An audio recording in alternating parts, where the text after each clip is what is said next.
चंदनपुर गांव में सुखीराम का एक परिवार रहा करता था। सुखीराम गांव का सबसे धनी व्यक्ति माना जाता था। उनका परिवार सुखी और खुशहाल था। उनके परिवार में कुल 4 लोग रहा करते थे, जिसमें सुखीराम की पत्नी कुसुम, बेटी वीना और उसकी माँ शारदा देवी रहा करते थे। शाम को सुखीराम के गांव आते ही कुसुम सबके लिए चाय बनाती और सब चाय पर बैठकर घंटों बातें किया करते थे। शारदा भी ऐसी बहू को पाकर धन्य हो गई थी। इसीलिए शारदा देवी हमेशा अपनी किस्मत को सराहती रहती और मन ही मन खुश होती कि उन्हें इतने प्यारे बेटे और बहू मिले हैं। ऐसे ही धीरे धीरे समय बीतता जाता है। उनके घरों में खुशहालियाँ ऐसे ही बरकरार रहती है। रोज की तरह आज भी सुखीराम घर आता है और घर आकर कहता है, माँ, अरे ओ माँ, अरे माँ सुनती हो? तभी अंदर से माँ निकल कर आती है और कहती है, अरे क्या हुआ बावले, क्यों इतना शोर मचा रहा है? तभी अंदर से कुसुम की आवाज़ आती है और वो इन दोनों को चाय पीने के लिए बुला रही होती है। सुनकर दोनों चाय पीने के लिए अंदर जाते हैं। तभी वहीं सुखीराम उसे बताता है कि अरे माँ, तुम सब इतने दिनों से शहर जाना चाहते थे ना, मैं कल की टिकट लेकर आया हूँ। कल हम सब शहर जाएंगे। इतना सब कुछ सुनकर वीना खुशी से कूदने लगती है। हम ना घूमने जाएंगे। उसे देखकर सब लोग हंसने लगते हैं। बस फिर क्या था, सुबह जाना था। इस खुशी में सब आराम से सोने जाते हैं, मगर रात को अचानक माँ के कमरे से आवाज़ आती है। सुनकर सुखीराम घबरा जाता है और कुसुम और सुखीराम दोनों दौड़कर माँ के कमरे में जाते हैं। वहाँ माँ बेहोश पड़ी थी। देखकर सुखीराम जल्दी से डॉक्टर को फ़ोन करता है। डॉक्टर आता है और उन्हें बताता है कि माँ को कमजोरी हो गई है, जिसके कारण उन्हें चक्कर आ गया और वो बेहोश हो गई है। डॉक्टर उन्हें दवाइयाँ देता है और उन्हें घर पर ही आराम करने को कहता है। सुबह होते ही सुखीराम सबको हॉल में बुलाता है और कहता है कि माँ की तबीयत खराब होने के कारण आज हम नहीं जाएंगे। यह सुनकर वीना बहुत उदास हो जाती है। पर हम क्यों नहीं जाएंगे माँ? इतने दिनों बाद तो हमें कहीं घूमने जाने को मिला था। मुझे जाना है माँ, मुझे जाना है। यह सब सुनकर शारदा देवी समझती है कि वीना को बहुत ही घूमने का मन है। आखिर वो भी तो इतने दिनों से कहीं घूमने नहीं गई थी, इसलिए वो कहती है, अरे बेटा, बच्ची का मन है, क्यों इसका दिल तोड़ रहा है? जा जा घुमा ला बच्ची को। अरे माँ, पर तुम्हारी तबीयत? तू मेरी तबीयत की फिक्र मत कर, मैं ठीक हूँ। तुम, वीना और कुसुम तीनों चले जाओ, मैं यहीं घर पर आराम कर लूँगी। ठीक है माँ, तुम जब इतना कहती हो तो मैं सबको घुमा लाता हूँ। माँ के बहुत कहने पर वो मान जाता है और आखिरकार सब लोग घूमने के लिए निकल पड़ते हैं। सभी लोग खुशी खुशी स्टेशन की तरफ जा रहे थे, मगर तभी अचानक उनके साथ एक दुर्घटना होती है और उनकी गाड़ी बड़े से पेड़ से टकरा जाती है और उनकी कार का एक्सीडेंट हो जाता है। इस एक्सीडेंट में सुखीराम, कुसुम दोनों ही मारे जाते हैं। जैसे तैसे ये खबर शारदा देवी के पास पहुंचती है। यह खबर सुनते ही शारदा देवी के ऊपर मानो आसमान टूट पड़ा हो। उनके पैरों तले ज़मीन ही खिसक जाती है। जैसे तैसे शारदा देवी अपने बेटे और बहू के पास पहुंचती है, मगर उनको इस हालत में देखकर वो फूट फूट कर रोने लगती है और अपनी किस्मत को कोसने लगती है। आज इस बात को सालों बीत चुके हैं, मगर शारदा देवी उन बातों को आज भी नहीं भूल पाई है। वो हमेशा अपने बेटे और बहू की यादों में खोई रहती है, खासकर वीना, क्योंकि वीना का उस हादसे के बाद आज तक पता नहीं चल पाया था। उन्हें आज भी लगता है कि वीना और उनके बेटे बहू उन्हें कहीं से पुकार रहे हैं। वो उठती हैं और चारों तरफ देखती हैं। कोई ना मिलने पर वो वापस उदास होकर रोने लगती हैं और सोचती रहती हैं कि उनकी खुशियों को किसकी नज़र लग गई। उस हादसे को सालों बीत जाने के बावजूद भी शारदा देवी रोज़ उस हादसे को याद करती है और रोती रहती है। बहुत ही ज़्यादा रोने के कारण और हमेशा चिंता में ग्रस्त रहने के कारण उनकी आँखों की रोशनी बहुत ही धीमी हो गई है, जिसके कारण उन्हें कम दिखाई देने लगा है। उन्हें आज भी यकीन है कि वीना एक दिन लौटकर घर जरूर आएगी। बस इसी वजह से वो अपनी आंखों की रोशनी फिर से पाना चाहती है, ताकि वीना जब घर आए तो वो उसे अच्छे से निहार सके, अच्छे से देख सके। बस यही सब सोचकर शारदा देवी में मानो एक हौसला सा आ जाता है और वो ठान लेती है कि वो अपनी आंखें ठीक करके रहेंगी। बस इसी सिलसिले में वो तुरंत एक अपने जाने पहचाने डॉक्टर को फ़ोन करती है और उन्हें घर आने को कहती है। कुछ घंटों के बाद डॉक्टर उनके घर पर आता है और शारदा देवी का अच्छे से चेकअप करता है। चेकअप करने के बाद शारदा देवी को बताता है कि उनकी आंखें बिल्कुल ठीक हो जाएंगी। बस उन्हें इसके लिए एक छोटा मोटा ऑपरेशन करवाना पड़ेगा, इसके लिए उन्हें हॉस्पिटल आना पड़ेगा। इसके लिए शारदा देवी हामी भरती है। इतना सब कुछ समझाकर डॉक्टर जाने लगता है, मगर जाते ही उसकी नज़र शारदा देवी के घर में रखे कीमती चीज़ों पर पड़ती है। यह देखकर उसके मन में लालच भर आता है और वो शारदा देवी से कहता है, कल मैं फिर से चेकअप करने आऊँगा। चेकअप करने के बाद ही आपका ऑपरेशन हो पाएगा। ठीक है डॉक्टर साहब, आप ही कल आ जाना। आप तो समझ ही सकते हैं मैं नहीं आ सकती। अब इन घुटनों से उतना चला भी नहीं जाता और आँखों से तो दिखाई भी नहीं देता। आप चिंता ना करें, कल मैं ही आ जाऊँगा। इतना कहकर डॉक्टर वहाँ से चला जाता है। अगले दिन डॉक्टर फिर उनके घर आता है और चेकअप करने का नाटक करता है। चेकअप करते समय उनको बताता है कि मुझे फिर से कल आना पड़ेगा, एक बार और चेकअप कर लूँ, उसके बाद आपका ऑपरेशन हो जाएगा।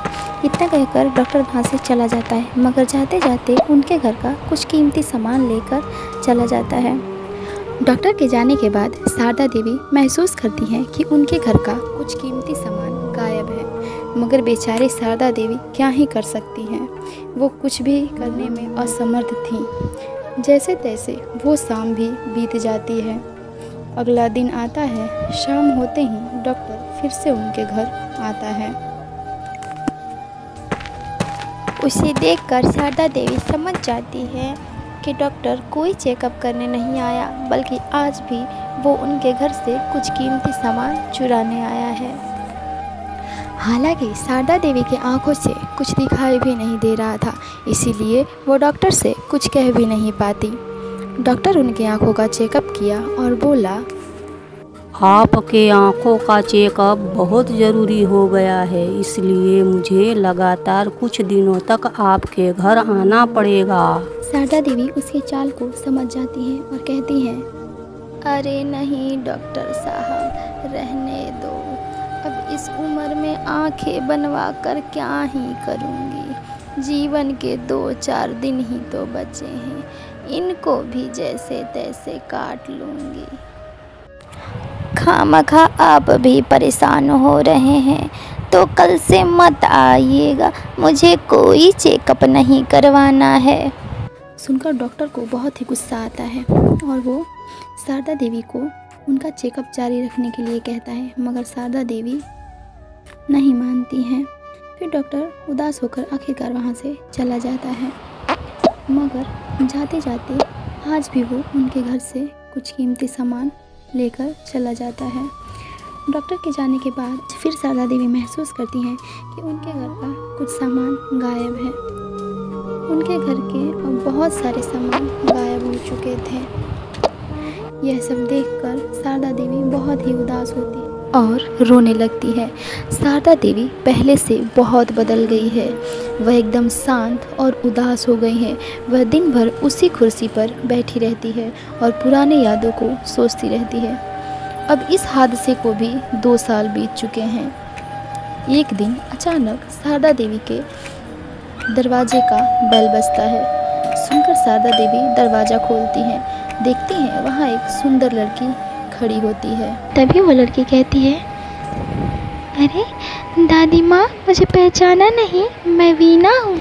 इतना सुनने के बाद शारदा देवी खुशी से झूम उठती है। अरे अरे वीना बिटिया, अरे तुम कैसे आई? तुम कैसी हो बिटिया?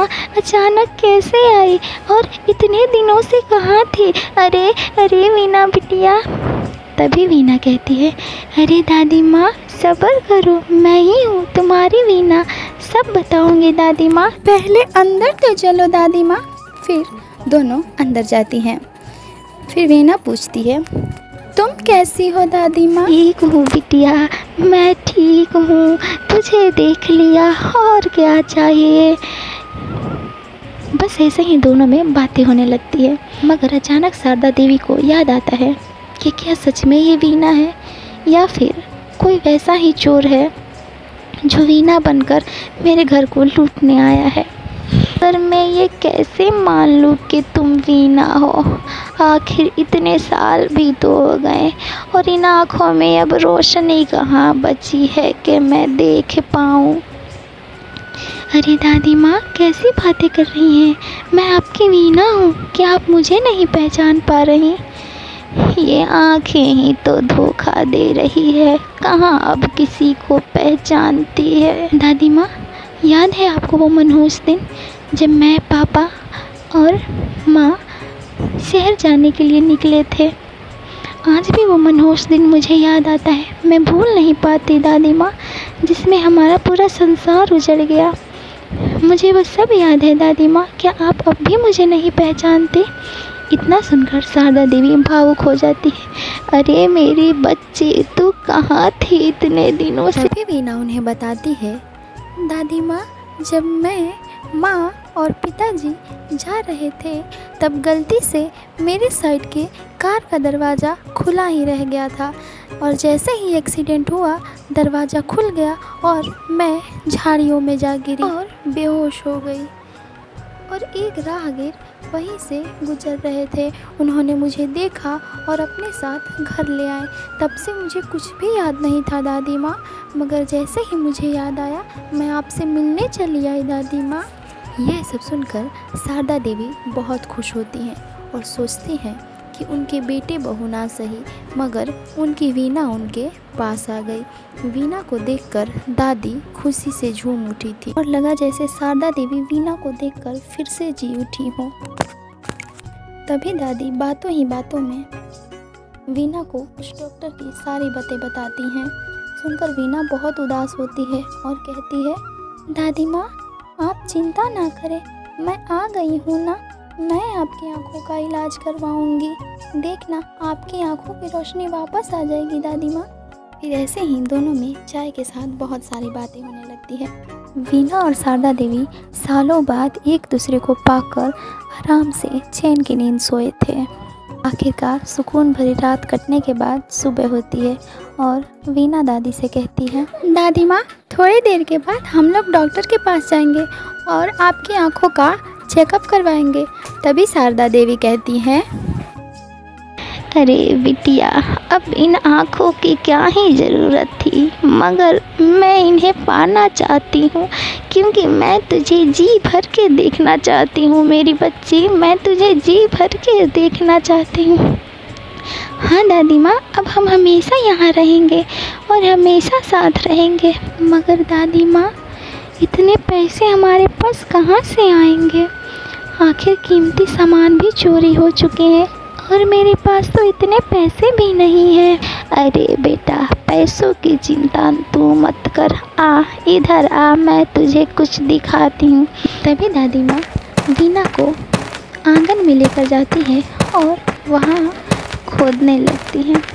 वहाँ खोदने के बाद ज़मीन के अंदर से सोना निकलता है, जिसे देखकर वीना बहुत खुश हो जाती है। तभी दादी कहती है, मुझे तो उस डॉक्टर पे पहले दिन से ही शक हो गया था, इसीलिए मैंने कुछ कीमती सामान को यहाँ ज़मीन में गाड़ दिया था। अरे वाह दादी माँ, आपने तो कमाल ही कर दिया, आप तो बहुत अकलमंद निकली दादी माँ। अब हम सबसे पहले डॉक्टर के पास जाएंगे और आपकी आंखों का इलाज करवाएंगे।